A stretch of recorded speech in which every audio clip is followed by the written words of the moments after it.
I am 34 and my ex-wife is 30. Miriam and I had been married for 6 years, and we had a beautiful daughter together. We were a happy family, and I couldn't believe that Miriam would decide to throw away everything that we shared as a family. We were always there for each other and supported each other's dreams. If she said that she wanted to try something out, I would give her my full support, and the same applied to me. Miriam began to fall apart when she got the role of an intern at her dream organization. And after she completed the internship, she was lucky to be fully retained. The truth is, none of us saw that coming, but I was so happy for her when it did. During my ex-wife's internship, there was this particular co-worker of hers she used to talk about all the time. His name was John. She would return for the day and talk about how John was so intelligent, how he helped her out, and so on. I didn't really think there was a problem with that because John was married, and he was not helping her alone. He was helping other interns as well.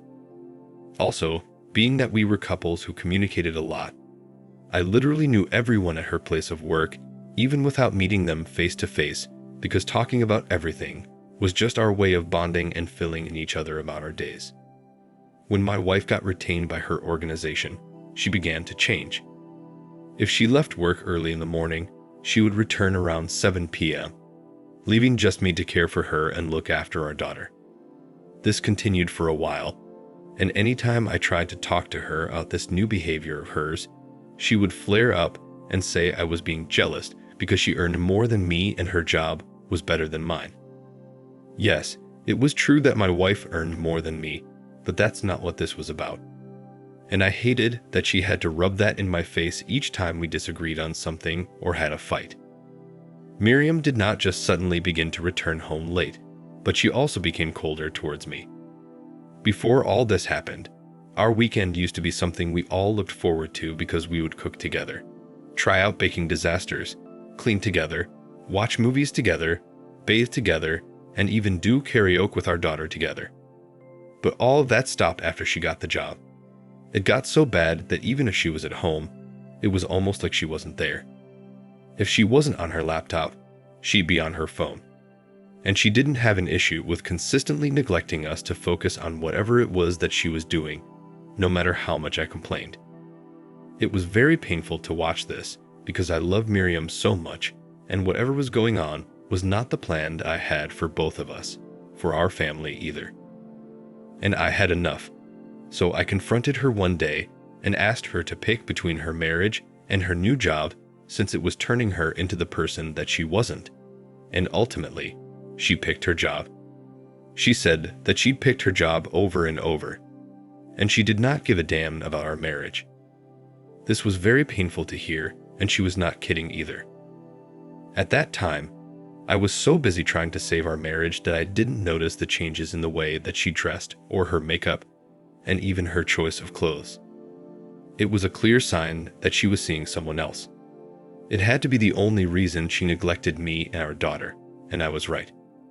One day, I had put our daughter to sleep early, and I went to the room to think things through, and Miriam was on her laptop in the living room when I left her. So, since she didn't hear any movement, she must have thought I was sleeping. She walked into the room, and I think she came in to confirm that I was asleep because she didn't see me move.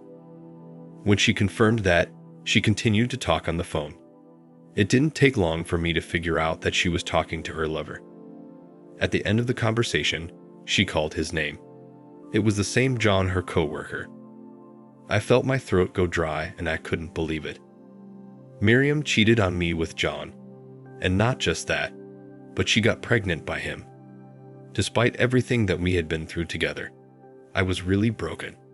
And since we were already distant with each other, I didn't need to pretend that everything was okay. While she continued with her ways, I planned my revenge. I really wanted to confront her, but if I did, maybe things would not have turned out the way that they did. I got one of those apps that allows you to track people's phones, and I tracked hers. I did this because I needed evidence, and without evidence, my revenge would not be complete. I got their chats and text messages of them talking about the pregnancy and how she would try to pin it on me. The funny thing is, since Miriam had started seeing John, We stopped getting intimate because she was always tired whenever I tried to touch her.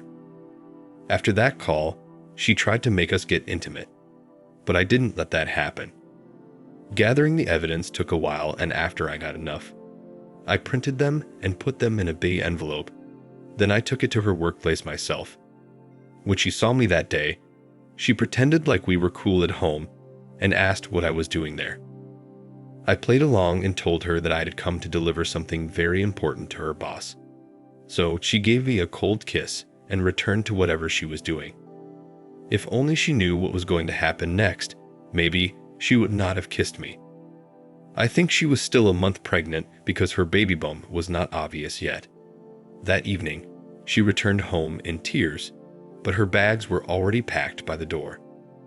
I knew that she had been fired because her company did not support coworkers dating each other. And to make matters worse, she was pregnant. When she realized it was me, and I had known all this while, she fell on the floor and began to cry and beg me. But it was too late.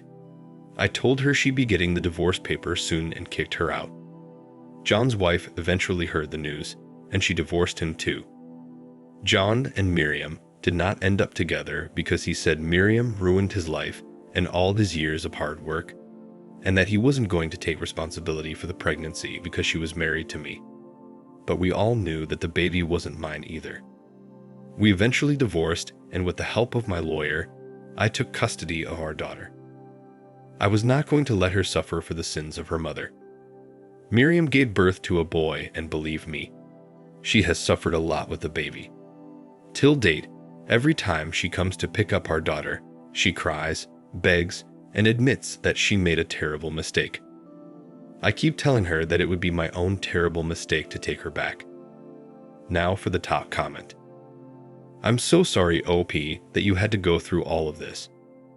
I'll agree with you that you'd be making a terrible mistake if you took her back. It's inhumane for her to abandon her family and cheat on you with a coworker. It's a good thing that she has gotten what she deserved, and John played a fast one on her. I believe you will be fine, and you will definitely find a woman who will value and protect what you both have. I'm glad you did a good job by getting rid of her and exposing her secrets. You're an example of a strong man. Thank you for watching. Please like, comment below, share, and subscribe to listen to more stories like this.